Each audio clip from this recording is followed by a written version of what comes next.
by the time it's been lovingly cleaned, restored, everything done beautifully, you're not going to replace this retail for anything under 30 to 35,000. Good heavens above. My wife will never believe it. Here we are in Sydney, Australia, and here is a collection, a most fabulous collection of Maria Callas, fabulous photographs and letters. Why Maria Callas? Why not Sutherland? Why not Nellie Melba? Well, my mum gave me a recording of the Barber of Seville back when I was 10 or 11 or something, and the voice just amazed me. And I think I've always started collecting her ever since. I have friends who worked with her. But this is a very sophisticated collection. I mean, this is quite incredible. I've never seen anything like it. And you've got piles of them here. You've got these ones by Angus McBean, of course. But there's piles of them. Yeah. All signed. But which is your favourite thing here? Well, I think my favourite is the London Traviata, for which this one here. But I've also brought in Tosca, also from London, and Norma from London, all great British photographers. And she owned these photographs herself, of course, and gave them to fans. Yes. I mean, as much as I love the signed photographs and how personal they are, I go to the letters, which I feel actually illuminate her rather more. There's one here to Dearest Henry. Henry is an unknown friend of Maria's, and this was written in 1949, before she got married, where she is telling him how much she's in love and that she desperately needs her birth certificate to get married in Italy, and it confirms her full name, her parents' names, her real date of birth, and you know how happy she is, etc., etc. Would you see? I mean, that to me is more exciting, really. It's unpublished too, you know, so never been seen. That's even better. And now this one just goes on for pages. I know. Well, Dearest Leo, I've received your very dear letter. What's that about? Well, Leo was her godfather, whom she confided in the 60s through the 70s, and here in 1975 she's bemoaning the loss of the voice, that she may have to go back and sing, that De Stefano loved her but that they couldn't get married.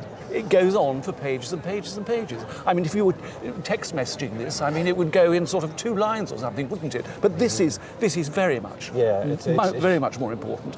So how many items have you got altogether? I guess maybe 70 or 80 signed photographs of varying sizes, and maybe 20 letters. Well, you see, I think 20 letters are very, very rare.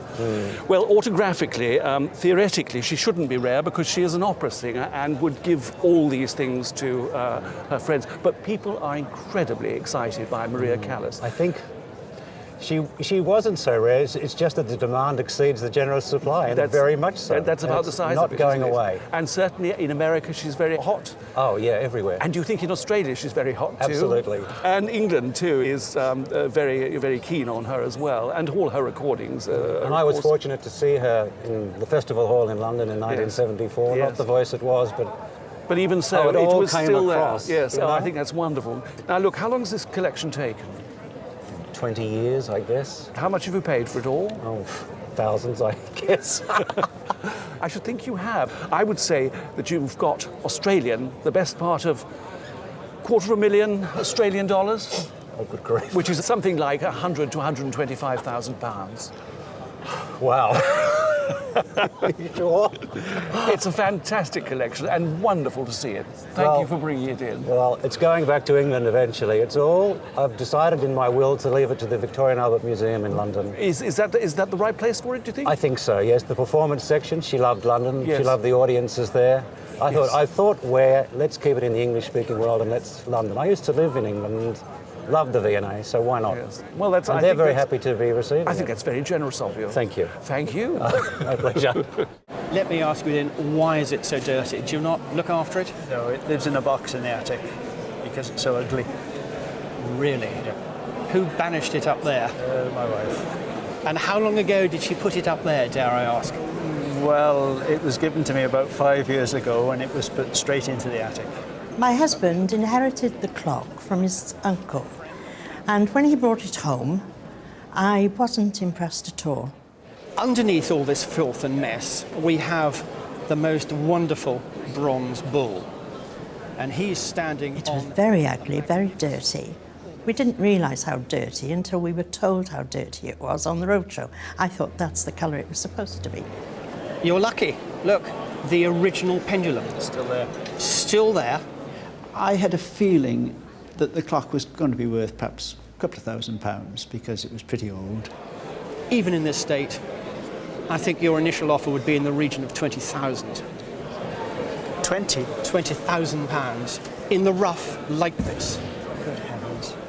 When they double, treble or quadruple the value that you have in mind, it's just unbelievable. By the time it's been lovingly cleaned, restored, everything done beautifully, you're not going to replace this retail for anything under 30 to 35,000. Good heavens above. My wife will never believe it. I said, "Oh, how'd you get on?" So he said he was quiet, awfully quiet, and his lip was quivering a little bit. And I managed to blurt out the fact that Richard Price had said, in his present state is worth £20,000. But when I got to the £30,000 mark, I was getting a bit too excited and a bit emotional. It just didn't enter my head, or Keith's, that it could be that valuable. I said to Audrey, I said, well, I want to see it restored. OK, we're going to sell it, but I want to see it restored. I want to see what it really should look like. It was obviously rather worrying, the fact that it had been in the attic for such a long time, and there may have been a little bit of damp there, but considering it survived very, very well.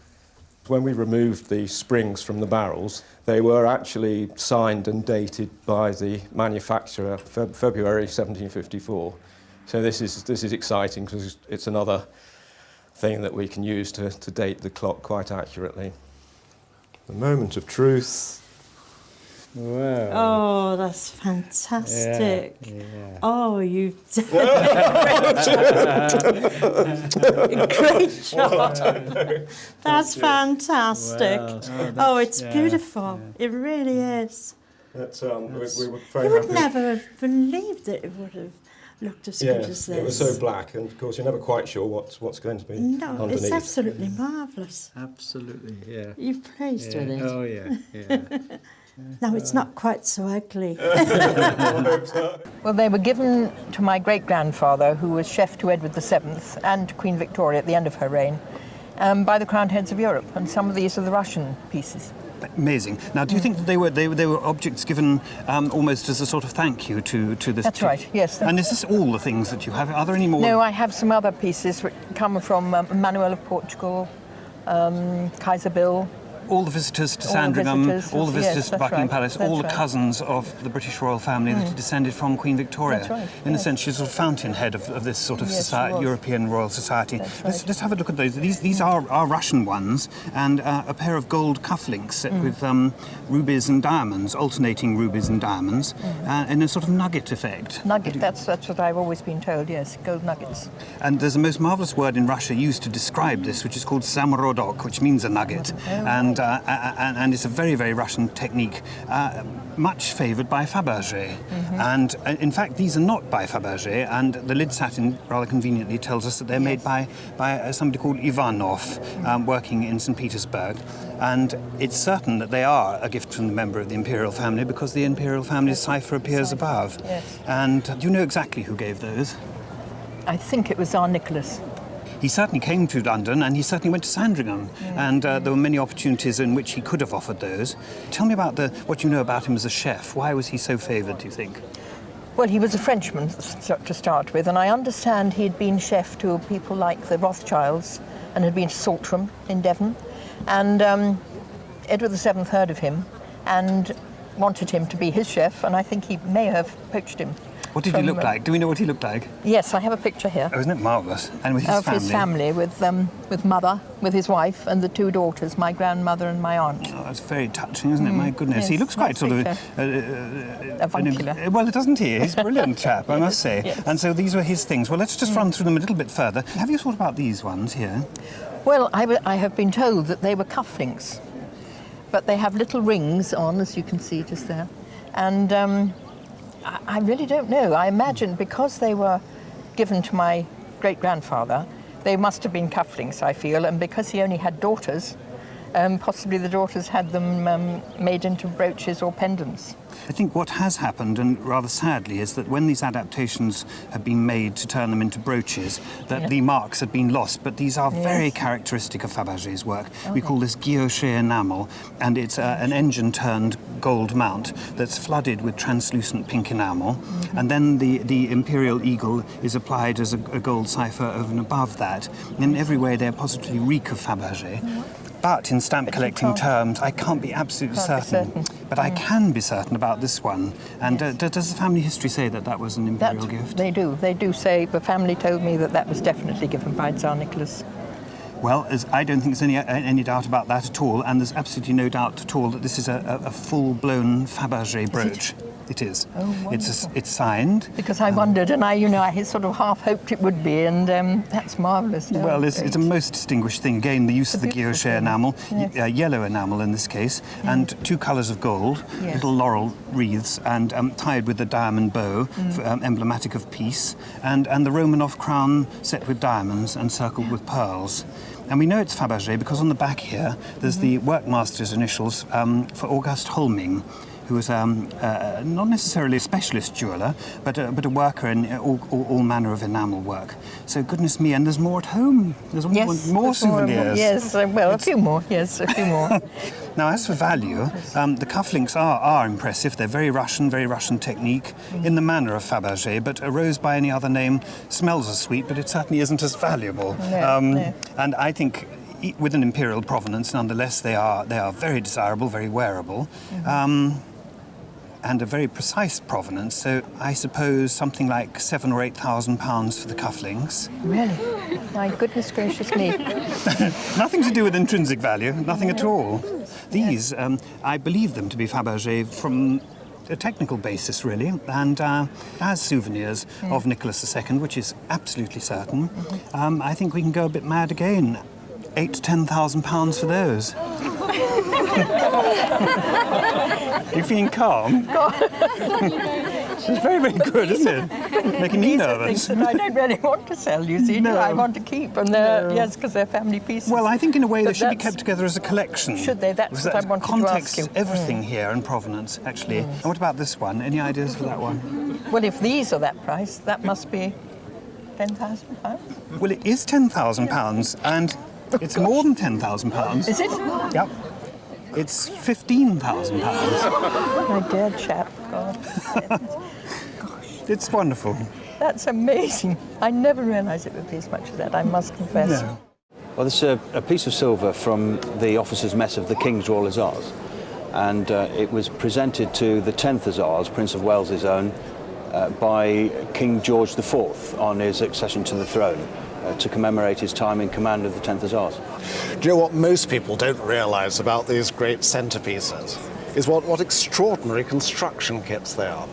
And if you don't get these in the right place, they don't necessarily fit properly. So do you know who made it? We believe it was made by a silversmith called Paul Storr. We've actually got a maker's mark appearing here, and the maker's mark there is PR. Now that is not Paul Storr's mark.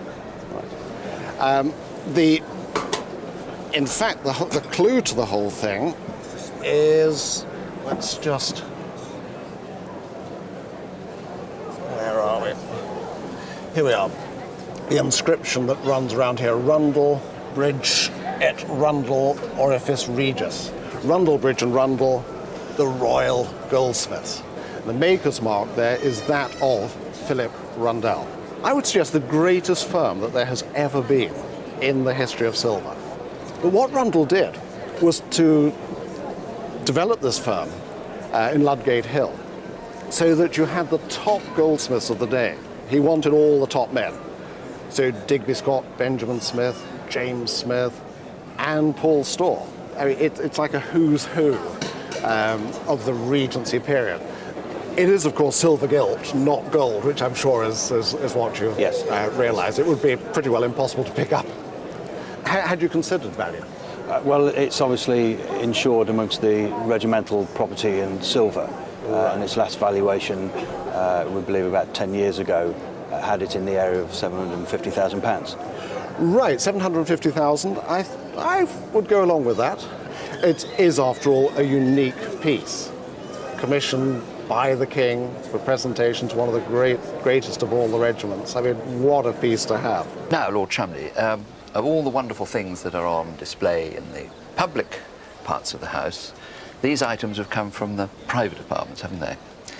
Yes, this has always been in the hall, the entrance hall downstairs, and under one of the mahogany tables, and used as a wastepaper basket, I'm afraid. with the side very practical. You could always put a liner in it, I suppose you want to do that. There should be a pair to it. There is a pair. There is a pair. Yeah, that's the other side. The other wastepaper basket. You're coming in or going out of the house. Well, they're plate buckets. That accounts for the fact that it has a gap so that you can lift the plates in and out. And they were carried from the kitchen to the dining room in pairs and carried on a yoke. So you did. I mean, they're so heavy. Anyway, that's quite heavy with that. Yes. Milk pails. So they've sort of carried them in pairs. This is rather a nice size one, and probably for dessert plates rather than dinner plates. Right. It's got a particularly pretty little brass mount around here, which is sort of 1810 to 1815. Which is about the right date for these things. They sort of tended to go out of fashion by about 1830 and weren't introduced as such until the sort of 1780s, so they're fairly short lifespan. And their value, I mean, in pairs usually today between £6,000 and £8,000, depending on their size and quality. But of course, as soon as you have a provenance like this great house, then prices can make anything, because in future it means that someone's going to own it and say, well, this came from Houghton Hall. So I think we have to ignore the provenance side and say a pair of these should be insured for, say, £7,500 to £8,000. Really? But as their provenance makes them unique, then they couldn't be replaced. Well, I think we certainly shouldn't be using this wastepaper. Well, I should find another use. Put a few plates in just to remind you what they're for. Exactly. And then we have this extraordinary wassail bowl, which is made of one of the most dense timbers known, which is lignum vitae. If you threw that into the lake, it would sink. Really? Oh, yes, it does not float. And this was a wassail at Christmas time, and you toasted your friends. They're almost big enough to get into, isn't it? Like a sort of punch. Absolutely. Oh, yes, sure. With apples and alcohol and all sorts of things. I mean, it really is a stunning piece. It's one of the largest I've ever seen. There is one maybe a tad bigger, but if not certainly the same size, in the Victorian Albert Museum, which has a crisscross pattern cut onto it, and the original fitments to go in those little holes. And those were little cups with a spike on. And I suppose 1640 this was made. Really? Very early. Yes. Where does this live, by the way? This lives by Sir Robert Walpole's desk in the library. Doesn't have any purpose. It just sits there. Don't sort of throw anything into this. No, well, I suppose with a lid. But it stands on the floor. But really, it should be exhibited. This, in today's market, could easily make £25,000. Really? Yes. So pop it on a table now. When I come to a roadshow, I think it's particularly dangerous to try and anticipate what one might find. And I suppose coming to Oldham and this particular part of the country, one must think, well, possibly a work by Ellis Lowry might turn up.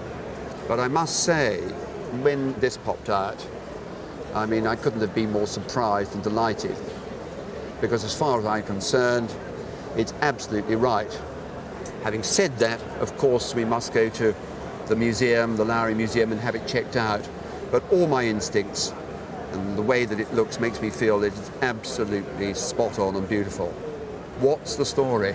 I brought it in for a friend of mine, an elderly gentleman, about 79 years of age.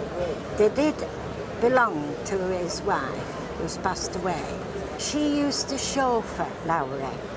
He was very fond of having people chauffeuring about all over the country. And this is how they came into his possession. Yes. To all intents and purposes, Lowry's style these industrial buildings, Yeah.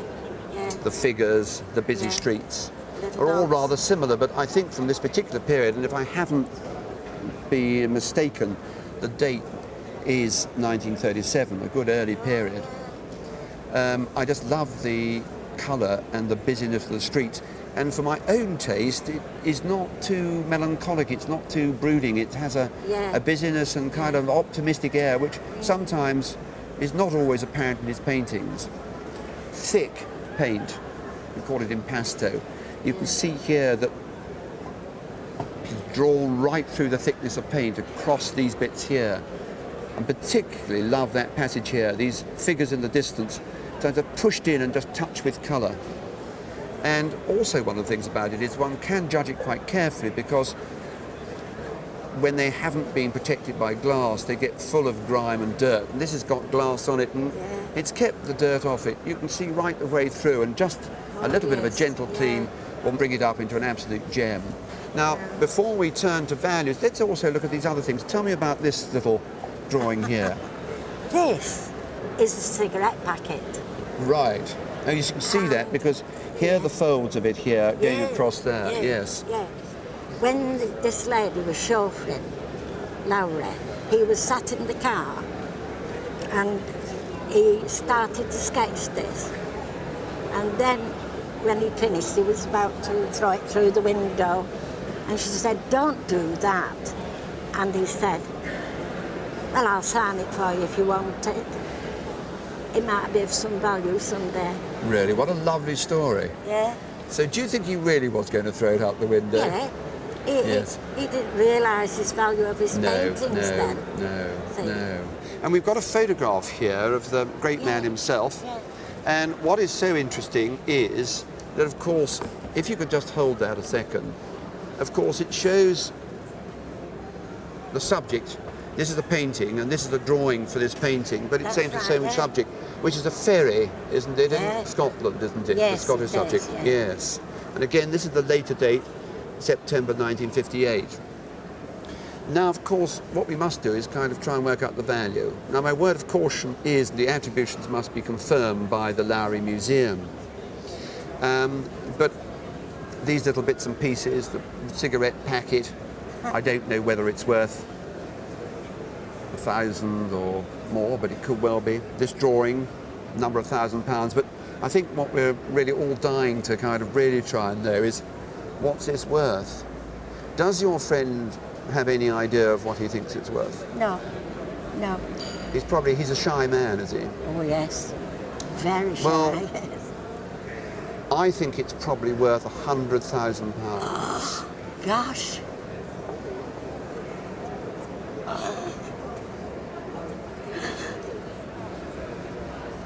Oh. Oh. It now becomes a horrible problem, doesn't it? Oh, yes. Yeah. If I was being conservative, I suppose 60 to 80, but I think it is so fresh, so wonderful, has not been on the market. The prices have been quite extraordinary, and I wouldn't be surprised if it could fetch £100,000 or more. It's never been up the wall. Wonderful to be here in the Victoria and Albert Museum, but I never expected that we'd actually get brought in a museum quality picture. But that's what you've brought. It is fantastic quality. It really is. Just look at the way he has handled the whole light in this market scene. The way the light comes off the candle and illuminates her face. It's the most brilliant piece of work. And you've got the source of light here, then you've got another candle light here, and tremendously subtle lighting in. Look at the reflections on this copper jug, wonderfully handled, and the way these this boy and this young man are conversing. He's looking at him, but he's looking across at her. Wonderful little narrative details in this overall scene. Has it been in your family for some time? It was in my husband's family. Right. And I think his father bought it many years ago. Was there any particular significance to the subject, do you think, for your father-in-law when he bought it? Well, he worked in the fish market as a young boy, did he? And his father was in the fish market before him. And so I imagine that because it's a market scene, that's what appealed to him. Absolutely. But I don't know, really. But also the fact that it's on the quayside. Yes. There probably is fish being sold somewhere in the distance here. I would guess so. And the sort of moonlit nighttime markets would have been something that he would have remembered. He had a good eye for paintings. He certainly did. And I think I had a good eye because when they split the house up when the parents-in-law died, this was the one thing that I really loved. It's a very good choice you made. A very good choice. Yeah. I mean, there's so much more when you get into it. There's this wonderful moonlight at the top of the picture. Again, sort of illuminating the silhouettes of the buildings and the rigging of the ships behind, because they're rigging. I didn't know what they were. Rigging of sailing vessels. Yes, of course. Incredibly beautifully handled, very subtle.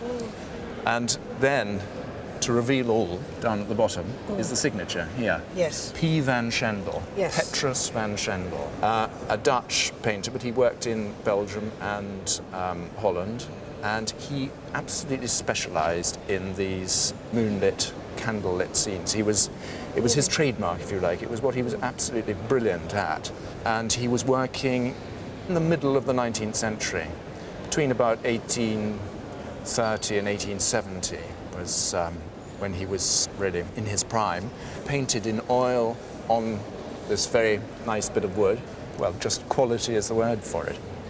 It is by probably the leading candlelight painter of the 19th century. That I didn't know. I did see some of Van Schendel's paintings in New York. Yes. 2-3 years ago. Yeah. Or perhaps 5 years ago. Yeah. No. Well, his work does come up quite regularly at auction, so we know reasonably clearly what this probably would make. I think at auction now he's very much in vogue. He's very much sought after. A lot of people collect him. Probably make between £70,000 and £90,000. So you should probably insure it for £100,000. Wow. Thank you. Almost like winning the lottery. Almost. £100,000 for insurance. Who is he? My father. He was born in Australia, and he came to this country, and he took his degree in Scotland as a doctor. And then he always loved the sea, so he started by being a ship's doctor. Gracious. And that is when he was on the Carpathia and the Titanic. He was on the Carpathia? Yes. And what was his job on the Carpathia? As a doctor. As the only doctor? The only doctor, yes. Gracious. Yeah. It says, presented to Dr. McGee as a slight token of affection and esteem by these survivors of the Titanic, April the 15th, 1912. Yes. They must have felt incredibly warmly towards him. I mean, he was just the man who had pulled them back from the brink of death. Yes, I think so. What do you think happened that night on the Carpathia? Well, he didn't talk about it too much because it was so awful. And he said there was, all these frozen people he had to deal with brought out of the sea. And it was quite horrific. Must have been terrifying. He said it was terrifying. And of course, there were lots of troubles, which I won't go into, about why it was so horrific. But he didn't want to talk about that too much either. What an amazing story this is. Because as you know, at the moment, there's a sort of fever of Titanic interest. Yes. Everybody's been to see the film. There have been huge reports in the press about the whole story of it, as to why it happened, why certain people got the lifeboats and other people didn't. Up here we have a Humane Society award for him and all his bravery at that time. Yes. He really must have been a most extraordinary and remarkable man. Yes. This is a silver medal. Yes. Presented by the Humane Society, which went in conjunction with the certificate at the back. Right.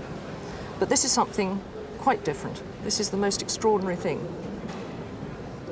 This is presented to captain, officers and crew of RMS Carpathia from the survivors of the Titanic, April 15th, 1912. That is made out of 14-carat gold. Yes. And there were only 14 of them made. Oh, yes. Did you know that? I didn't know that, no. It's an extraordinarily rare thing. Only the most outstanding officers received one of these awards. Yes. It's almost unheard of. If you think in the whole world there are 14 of these objects. Yes. The even more peculiar thing is that one of these was sold recently. Yes. Now, presumably, you would never consider selling any of these objects because they're all family objects. Yes. They are perhaps things that you might consider insuring. Yes. Haven't insured them, yes. I think it's extremely important you do so, because in New York, in 1997, one of these medals was sold for $50,000. Yes. So that equates roughly to £30,000 now. George heavens. I know I do. Can't believe it. So I think what we have here, looking at your whole collection of objects, are probably things that ought to be insured for £50,000. Yes, thank you. Yes. It's amazing. How can you measure one man's valour? Indeed. Thank you very, very, very much. It's been a very moving day for us. Thank you. Henry Moore was the most original artist of the 20th century. In fact, not since Rodin in the 19th century, I think, had anybody been quite so original as him. You can imagine my surprise to see such an enormous collection of letters from this incredibly great artist, and quite a few of them illustrated, like this one, to Dearest Evelyn. Now, who is Dearest Evelyn? She's my mother. She's your mother, and these are all written, I mean, Dearest Evelyn, I can't help just reading a few comments here, seem to be incredibly, incredibly intimate and very, very important. Did they have a very close relationship? I think that she rather hoped that it would lead to something more than it perhaps did. Marriage or something like that? I think possibly, yes. Yes. Well, I don't know. I think that he left her a very nice legacy with these wonderful illustrated letters. This is quite an incredible collection. I mean, this one here to Dearest Evelyn with this lovely, I suppose in Picasso terms, you'd say blue period. And this one here too, which is just absolutely charming, this nude under the mistletoe, which I think is absolutely wonderful. And then these letters go on for pages and pages and pages. But however, I think the one that I think is most extraordinary is this letter here, which is Dearest Evelyn, and then with this wonderful, absolutely incredible doodle, which is so like Moore, it's just incredible. Here is a picture of him in the centre here. This is your letter. He's reading her letter. And then a speech bubble over here. Just an attempt which has failed, which I think is absolutely wonderful. I'm going to bed, I'm tired. I mark myself beforehand. Good night, Evelyn. I like it where he rates it 5 out of 10. 5 out of 10. I think that's right. So, having known Moore, did you have any other paintings or pictures? My mother had a portrait of herself by him, yes, which I can remember as a child, but we lived in a house whose garden went down to the Thames at Kew, and twice we were flooded. The cellar was full to about 8 foot, and it was submerged again, and I can remember having that the insurers paid £500 for it. They paid you £500 for an oil portrait of your mother by I think it Henry might have been Moore. a drawing, I can't remember it, or a black and white sketch. What a pity. Yes, but I mean, this is incredible. You've got a collection here of what, 30 odd love About letters? 31, yeah. Well, love letters, very intimate letters anyway, shall we say. Many with lovely drawings in. I mean, this is just so typical of Henry Moore. It's breathtaking. And I've seen very few Henry Moore letters come onto the market. Still less have I seen ones with drawings in them. But I mean, a drawing by Henry Moore of your mother or somebody like that would probably make the best part of £100,000 on the market today. They got 500 for it, yeah. 500, whereas a drawing, a small drawing on this scale, of this size, I think would make today the best part of, £10,000. And, you know, these other drawings here, the sort of blue period ones, these are sort of certainly worth a few £1,000s each. So this collection, this magnificent collection of Henry Moore, would, I suppose, be worth somewhere in the region of about £50,000. Good heavens. Well, I just brought them along because I thought somebody might like to read them if there was a biographer. And you're absolutely right. I think the chances are that no biographer has actually had a chance to read these at all. This painting, which you've kindly brought along today, is by Walter Osborne, a very interesting artist, an Irishman born in Dublin, and he painted in a very modern way, really. And this one, painted in 1901, is done in a most beautiful, very liquid way, he's brought the brush very quickly across the surface of the canvas to suggest the dress. He's done an awful lot of suggestion and successful depiction with very little actual brush strokes. You know, it's almost abbreviated. It's like a shorthand. Of course, it's quite thinly painted in some areas, and I think we'll have to call it an oil sketch. But it is extremely beautiful and very effective. And I'd love to know where on earth you got it from. Perhaps you can tell me. Well, the painting belongs to St Callum's Cathedral. St. what Cathedral? St Callum's Cathedral in London there. Right. And it was a gift to the cathedral after the person who owned it died. Oh, I see. And the person who owned it, was she the sitter, perhaps? No, the lady in the painting is Eleanor Alexander, the daughter of a very famous lady and gentleman. Her mother was Mrs. Cecil Frances Alexander, a well-known hymn writer throughout the world, and her father was Bishop Alexander. I confess I did a little bit of homework, and I wondered whether a portrait he exhibited in 1901 that's now in the palace in Armagh, which was entitled The Archbishop of Armagh, right, William Alexander, yeah, could have right. been her father. It is, yeah. Yes, after he was bishop in Derry, his wife died in 1895, and he went on to be Archbishop in Armagh after that. Yeah, I see.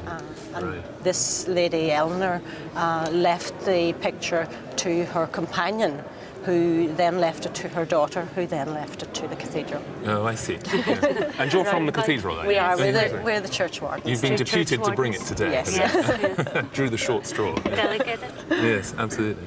Well, I mean, I'm very thrilled you did bring it, because I think it is one of the nicest things I've seen today, perhaps the nicest, which is quite a thrill. Now, Walter Osborne died young, and he was an extremely popular man in Dublin, and he was a good teacher too, so there were many pupils and friends who mourned his passing. He died suddenly of pneumonia in 1903, and that's 2 years after this picture was painted in 1901. His work is really popular now. The value of the picture is quite a surprise, actually. I believe it to be between £40,000 and £60,000. My goodness. I've had to bring it down from where I started, which was possibly 60 to 80, simply because it being an oil sketch and quite late, I thought maybe I ought to be a little bit cautious. But I can see this picture, because it's so attractive, driving its price up to more than 80,000. It's a possibility. That's wonderful news.